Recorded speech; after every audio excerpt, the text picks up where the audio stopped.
Au niveau de la société, je trouve qu'il y a beaucoup de personnes. Je pense qu'ils connaissent un handicap, donc nous faisons des postes qui n'ont vraiment une connaissance de la communauté des personnes en situation de handicap. D'ailleurs, nous connaissons très bien que la vidéo de Rubina qui circulait sur les réseaux sociaux.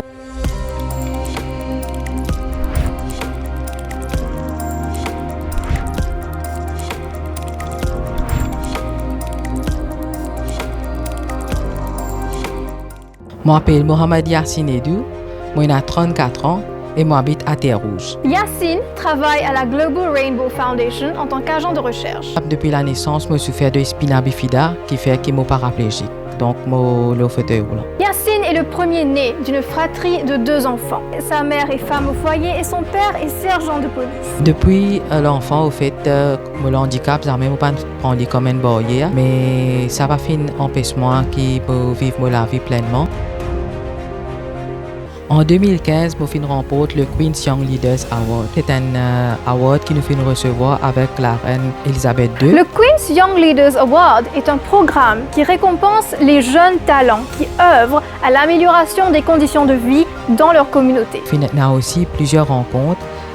Quand nous passons un moment extraordinaire et quand nous avons la chance de rencontrer nos présentatrices préférées, Yalda Hakim. À Maurice, je suis rejoint le Leonard Cheshire Home, qui forme un groupe qui s'appelle Young Voices. Mais comme on fait joindre le Young Voices à Maurice, on fait faire pas mal de campagnes de sensibilisation, de promotion, de droits de personnes en situation de handicap, surtout à travers le média. Yassine pense que l'histoire de sa vie est une autre raison pour laquelle il a remporté ce prix.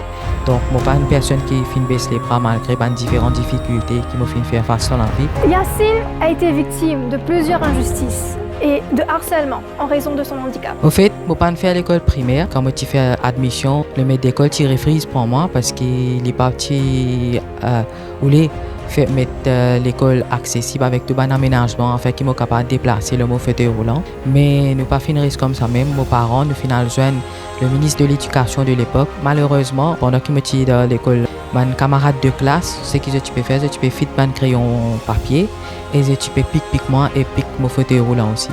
Et malheureusement, à travers sa bullying là, qui m'a fait besoin d'arrêter mon parcours primaire. Yassine a fréquenté une école spécialisée. Il a ensuite réussi son HEC à l'école secondaire de Hassan Rafa. Il a fait des études supérieures en informatique et a étudié le Web Technology à l'Université des Mascareignes. Au niveau de la société, je trouve qu'il y a beaucoup de personnes. Je pensais qu'ils connaissent un handicap, donc nous ne sommes pas capables de réussir. Mais il n'est pas vrai du tout. Au contraire, si nous persévérons, nous réussissons. Et surtout si nous avons un soutien familial, nous avons le droit pour vivre une vie normale comme tout le monde. Nous connaissons très bien l'incident qui est arrivé avec la vidéo de Rubina qui circulait sur les réseaux sociaux. Il y a une vidéo qui vraiment blesse la communauté des personnes en situation de handicap. Yassine dit que plusieurs personnes à Maurice avec plusieurs types d'handicap ont réussi dans leur carrière. Il déplore un manque de compréhension de la communauté à l'égard des personnes handicapées. Dans ce domaine-là, même dans l'éducation même, quand il y a une personne en situation de handicap, ensemble avec une personne qui n'a aucun handicap, là même pour finir, on commence à une société inclusive.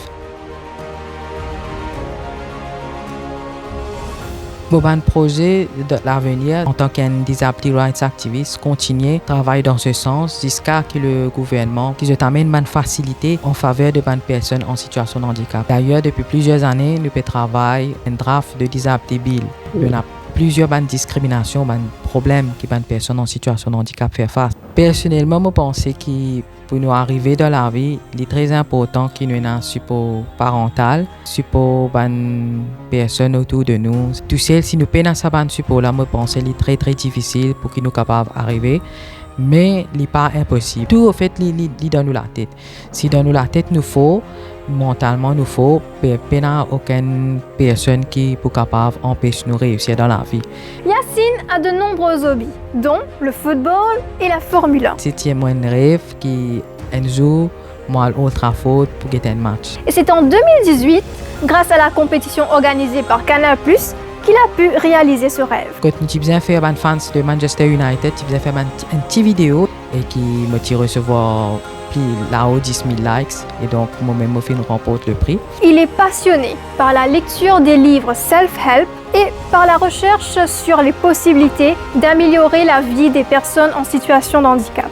Yassine dit qu'il est motivé par l'histoire du saint prophète Mohammed sallallahu alayhi wa sallam et surtout m'a vraiment touché comment apprendre qui même à cette époque il y a un compagnon qui s'appelle Sahaba qui est en situation de handicap, il y en a qui est un handicap physique et il y en a qui est aveugle, mais comment je lui fais support là. Mon message à les jeunes, c'est qu'ils continuent à persévérer et donnent l'importance à l'éducation. L'éducation est très importante et aussi qui pas les autres influencés par différents fléaux qui peuvent faire face à la société comme la drogue et tout.